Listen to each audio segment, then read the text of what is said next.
ഞാൻ എൻ്റെ അച്ഛൻ്റെ കൂടെ നാട്ടിലേക്ക് പോവാം. നിൻ പേരും ചൊല്ലുമ്പോൾ എന്നാവും തേനാകുന്നു.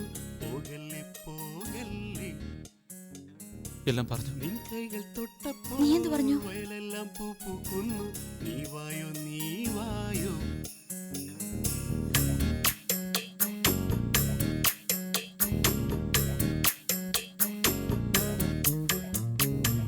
നിൻ പേരും ചൊല്ലുമ്പോൾ എന്നാവും തേനാകുന്നു. വരുമോ നാട്ടിലേക്ക്?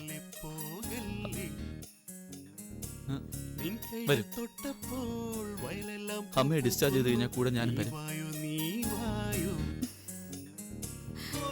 എന്തായാലും വരണം. എന്നെ കളിപ്പിക്കരുത്.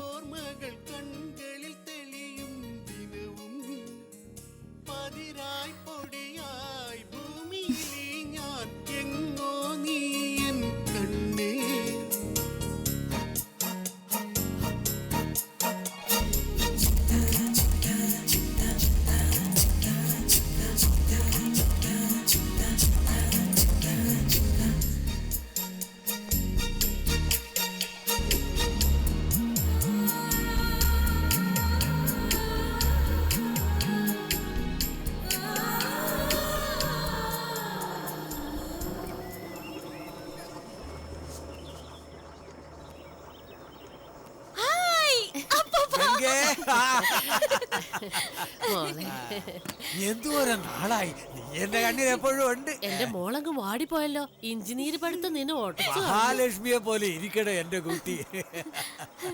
ഹൈ, വലിയ പത്രാസുകാരിയായി പോയി. പൊന്നമ്മേ, നീ ആള് വിചാരിച്ച പോലല്ല, ഭയങ്കരയാണേ. നിന്നോടൊരു കാര്യം പറയാനുണ്ട്. വരാം. നിന്റെ വീട്ടിലോട്ട് വന്ന് പറയേണ്ട കാര്യമാ. അതല്ലേ അതിന്റെ ഒരു മുറ, അല്ലേ മോനെ?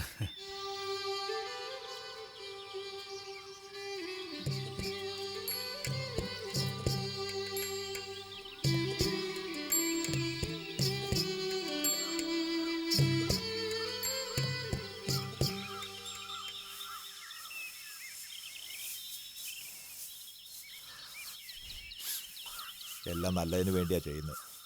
എന്നാൽ എൻ്റെ ഒരു തലവര എല്ലാം കുഴപ്പത്തിലാണ് പോയി തീരുന്നത്.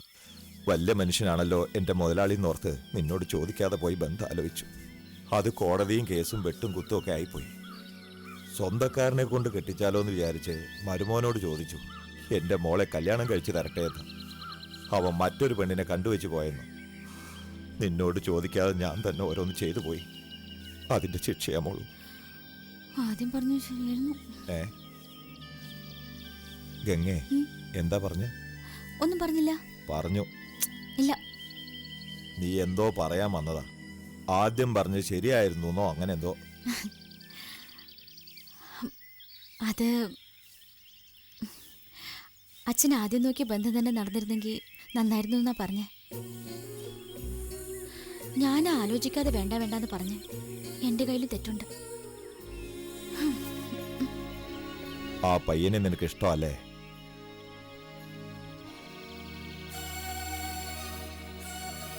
ഭരതൻ പിള്ളയുടെ മോൻ ആദിയെ.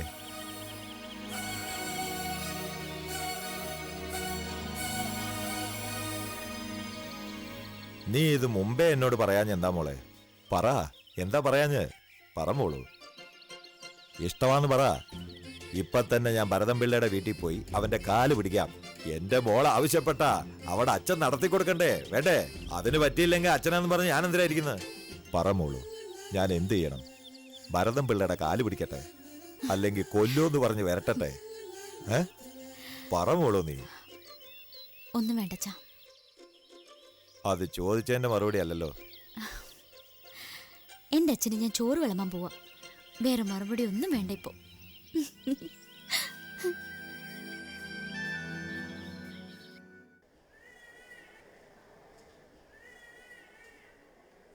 അച്ഛാ, ആ വേലുത്തമ്പി ഗംഗയെ ആ പി ടി മാസ്റ്റർക്ക് രണ്ടാം ഭാര്യയായിട്ട് കെട്ടിച്ചു കൊടുക്കാൻ പോണെന്ന്.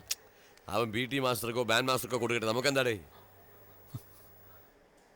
അവളങ്ങനെ വിട്ടുകൊടുക്കാൻ പറ്റുമോ?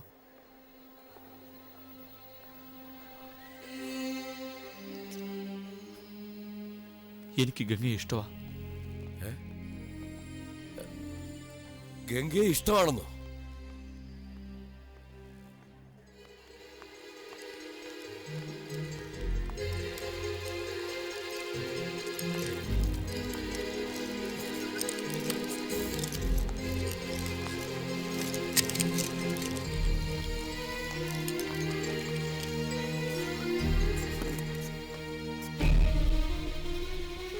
അന്ന് നടന്നോക്കെ മറന്നോടെ നീ എന്നെ കത്തി കൊണ്ട് കുത്താൻ വന്നവനാ.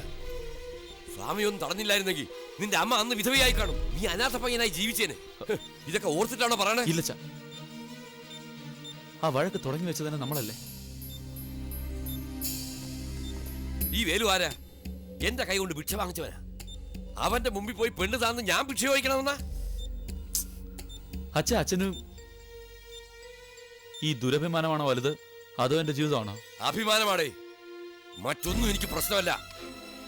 ചത്താലും എന്നെ ഇതിന് കിട്ടില്ല. വന്നിരിക്കുന്നു. അകത്ത് പോയി നോക്കിയോ, പക്ഷെ വല്ല സ്ട്രെയിൻ ചെയ്യിക്കരുത്. സർജറി കഴിഞ്ഞാ ഫുള്ളായിട്ട് റിക്കവർ ആയിട്ടില്ല.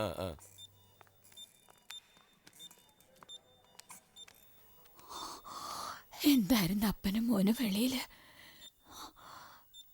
ഞാൻ ജീവനോടെ ഉള്ളപ്പോ മോനെ ഇങ്ങനെ ചീത്ത പറയുമല്ലേ? ഞാൻ ചത്തുപോയാ നീ എവിടെ പോവാന്? എല്ലാം പിടിവാശി അമ്മ. അമ്മയുടെ ആശയാ ആ വേലുത്തമ്പിയുടെ മോള് ഗംഗയല്ലേ, ആ പെണ്ണിനെ ഞാൻ കെട്ടിക്കോണമെന്ന് അച്ഛൻ പറയുക. ജീവൻ പോയാലും കെട്ടുന്ന പ്രശ്നമില്ലെന്ന് ഞാനും പറഞ്ഞു. അതെ, കത്തിയെടുത്ത് അച്ഛനെ കുത്താൻ വന്നവരല്ലേ അല്ല അച്ഛാ? അത് എന്റെ തള്ളയ്ക്ക് വേണ്ടിയെങ്കിലും അതാ അച്ഛനും പറഞ്ഞ. എനിക്ക് അഭിമാനം വലുതെന്ന് ഞാൻ പറഞ്ഞു. ഒരു കാലത്ത് ആ പെണ്ണിനെ ഞാൻ കെട്ടുകയില്ലെന്നും പറഞ്ഞ് വാശി പിടിക്കുകയായിരുന്നു. അപ്പോഴമ്മയെ കൊണ്ടുവന്ന് പോയ എന്ത് വേണേലും ചെയ്തോ.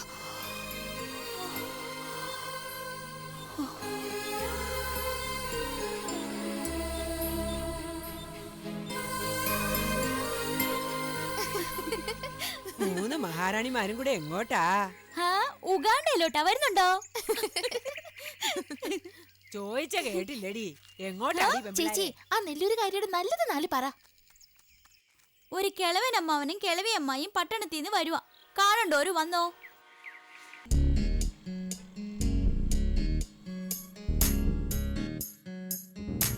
നിൻ പേരും ചൊല്ലുമ്പോൾ നാവും തേനാകുന്നു. നീ വായു നീ വായു. നിൻ കൈകൾ തൊട്ടപ്പോൾ വളയെല്ലാം പൂവാകുന്നു. നീ വായു നീ വായു. എന്തിനാ ഇതൊക്കെ? എനിക്കല്ല മാലയിടേണ്ടത്. അസുഖം ഭേദമായി വന്ന എന്റെ ഭാര്യയ്ക്ക് അത് അങ്ങോട്ട് കൊടുക്കും. ചെലപ്പാ പിന്നെ എന്തൊക്കെയുണ്ട് വിശേഷങ്ങള്? അല്ല, ഡോക്ടർ ഇവിടെ കണ്ടില്ലല്ലോ. ഡോക്ടർ ആശുപത്രി പോയിരിക്കാ. ഓ, ഡ്യൂട്ടിക്ക് പോയതാ. അതെ അതെ.